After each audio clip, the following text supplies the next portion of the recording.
Hola tribu, bienvenidos a tu canal. Yo soy Cheo y esto es Cheo Mecatrónica. Hoy vamos a hablar de algo muy interesante, como todos los videos.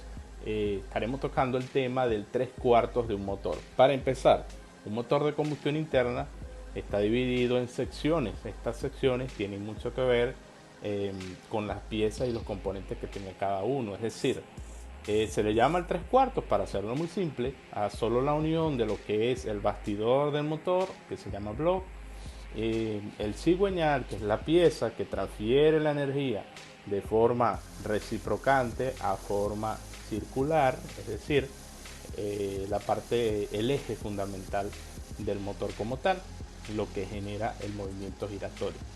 Y los pistones, bielas y bueno, todo lo relacionado que tiene que ver con el armado de todo esto. El video de hoy va a estar bastante interesante, va a ser bastante bueno, así que mucha atención. Esto es Cheo Mecatrónico, el único canal de mecánica y electrónica en un solo mundo. Bienvenido. Bueno amigos, estamos ahora con la diapositiva en cuanto a la parte que ya nosotros hemos hablado acerca de mi logo. Hacemos énfasis en el motor, en el corazón de potencia, muy importante que tengamos ubicado de qué se trata lo que estamos hablando, y hablamos directa y específicamente del block o bastidor del motor. El block o bastidor es la pieza que se encarga de sostener todo el conjunto motor y tiene como esenciales piezas conectadas, digamos, directamente el cigüeñal, las bielas, los pistones y obviamente sus sujeciones, que son las bancadas. Prácticamente, bueno, es lo más esencial del motor. Les voy a mostrar en esta animación cómo es el armado de forma muy rápida. Tenemos el block que se ve allí donde están los cilindros, y es la parte que sostiene todas las piezas, entre ellas culata, accesorios, etcétera, etcétera, etcétera. Tenemos el cigüeñal, que como ya lo he dicho antes, es la pieza que se encarga de hacer el movimiento recíproco de esos pistones y de esas bielas que se están armando en ese momento, de hacerlo lineal a movimiento circular. Ahí tenemos como una bancada unificada, tenemos la parte de la retenedora y tenemos el volante. Nos interesa hablar de cojinetes porque esto es un elemento de máquina encargado de transmitir la carga y evitar la fricción entre las piezas móviles relacionadas, una fija y otra móvil, pues, y viceversa. Tenemos cojinetes fijos de deslizamiento que son fijos, y tenemos rodamientos, a eso se le llaman cojinetes. En el caso de los cojinetes fijos tenemos algo muy interesante. El metal llamado Babbitt fue en sí desarrollado en 1839 por Isaac Babbitt en Massachusetts, Estados Unidos. Prácticamente son aleaciones que permiten que las piezas tengan menos fricción. Obvio, también con esto de la lubricación, por supuesto, hace que esta pieza, pues este tipo de metal, este tipo de aleación, sea lo suficientemente factible para poder funcionar en el caso del cojinete. Estamos hablando de un cojinete fijo, por eso es que se llama Babbitt. Y tenemos la pieza importantísima que son las tuercas y los tornillos. Quiero hacer un stop aquí en lo siguiente.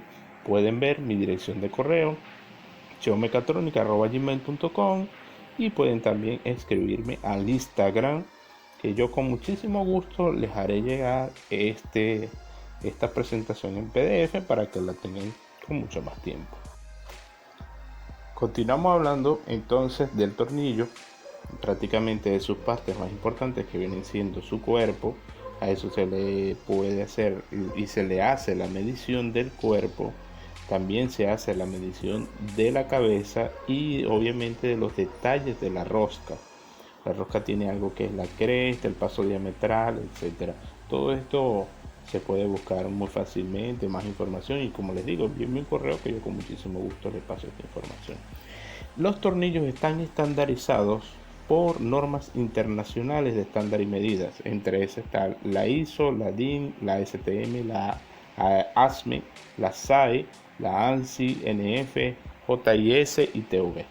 Ahora, cada una de estas normas pone diferentes nomenclaturas y números para poder identificar cada tornillo por su diámetro obvio de su cuerpo, de su cabeza, etc. Aquí tenemos un ejemplo como en la ISO el M10 es de 16 milímetros, pero en la norma DIN es de 17.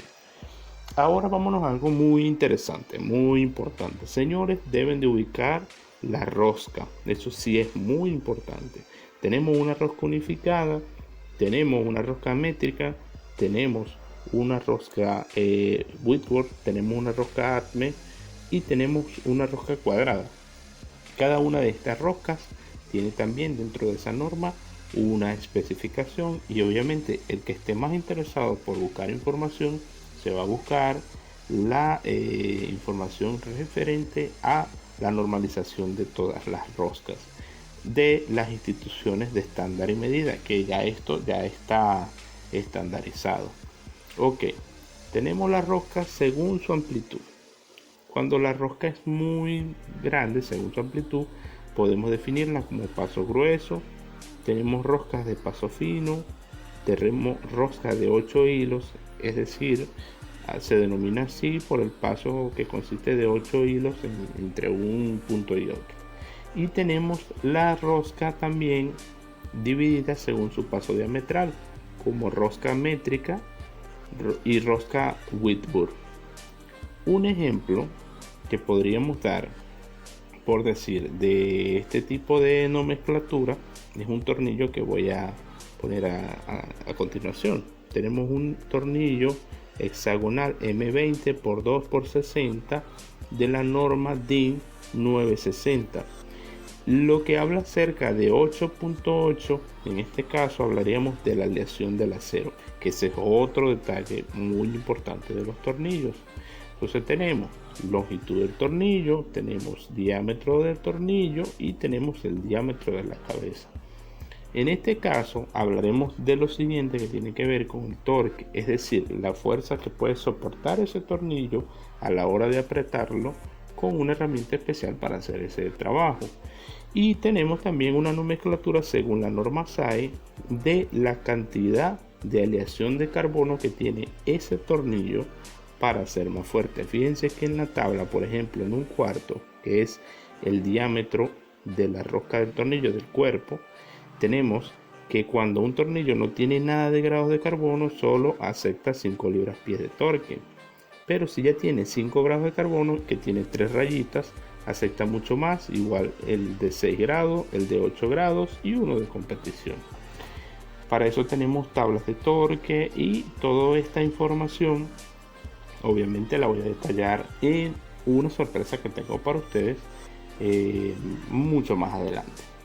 Para torquear usamos la herramienta llamada el torquímetro, que es una herramienta de precisión que es empleada ya a medida. Esa herramienta ya tiene unas medidas específicas para poder hacer y cumplir la función de darle cierta fuerza a cierto tornillo. Para eso nosotros utilizamos esas tablas. Esas tablas nos dicen un número del cual ahí partimos, y obviamente pues utilizamos el torquímetro de una forma adecuada. Tenemos unas recomendaciones para eso. Una de ellas es siempre usar el torquímetro haciendo la fuerza alando hacia el cuerpo y nunca hacia afuera. No usarlo en tornillos que estén oxidados. Bueno, bastantes recomendaciones que con mucho gusto yo responderé. Solo envíame un correo y deja tu pregunta aquí abajo en los comentarios y con mucho gusto te responderé. Tengo algo especial para ti. Esta regla que está acá, la función que cumple es verificar la condición del bloque, si tiene deformación o no entre cilindros.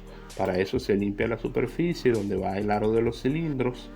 Luego de eso se coloca la regla de forma horizontal encima de esos cilindros de los orificios, y con un papel que tenga por lo menos .002 milímetros, podemos hacer la comprobación.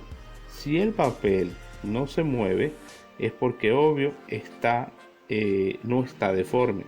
Si el papel se mueve, es porque el espacio es superior a 0.02 milímetros, que vienen siendo 2 milésimas. Si eso pasa, entonces debemos de rectificar ese plano de cilindro para poder reparar el motor. Espero que les haya gustado mucho. Y esto ha sido todo por la mitad, es decir, la primera parte del tema blog 3/4. Activa la campanita, suscríbete, comenta y difunde los videos, que muy pronto estaré subiendo el segundo video que tiene que ver con la parte de cilindros. Te explicaré cómo anillar y te explicaré muchísimas cosas del tema de 3/4. Así que ha sido todo por hoy. Gracias y hasta una nueva oportunidad con mi tribu, ustedes, los mecatrónicos. Esto es Cheo Mecatrónica.